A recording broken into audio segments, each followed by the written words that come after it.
गेरुआ पहिर के जे बोलबम जेबी बदला में बाबा से की छौरी लेबी। तू गेरुआ पहिर के जे बोलबम जेबी बदला में बाबा से की छौरी लेबी। गेरुआ मंदिर में जे जल चढ़ेबी गेरुआ मधेपुर में जे जल चढ़ेबी। पातर छितर सुंदर दुल्हा पे भी तू गेरुआ पहिर के जे बोलबम जेबी देवघर नगरिया में की छौरी लेबी।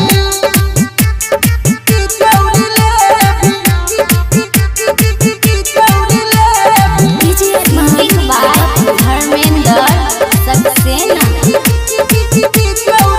करे जा सोमगे करे जा ओमगे आगे पीछा से लागे छे बोलबम गे। कांवर सजाई के जलवा उठाई के शिवजी के भक्ति में रही लुटाई के। भोले बाबा के टीका माथा पर लगेबी सुइया पहाड़ पे तू चढ़ देबी। तू गेरुआ पहिर के जे बोलबम जेबी देवघर नगरिया में की छौरी लेबी।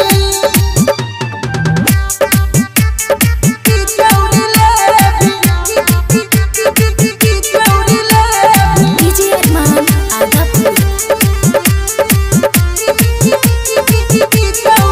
सावन भर गे है तू नहीं डर गे बाबा के कृपा छे सबके ऊपर गे। सीधी पर चढ़ गे घंटी पकड़ गे झुका के माथा शिवलिंग में लगा गे। जहिया बाबा के कृपा से दिल में एबी असरफी धर्मेंद्र बना ले तो बेबी। तू गेरुआ पहिर के जे बोलबम जेबी बदला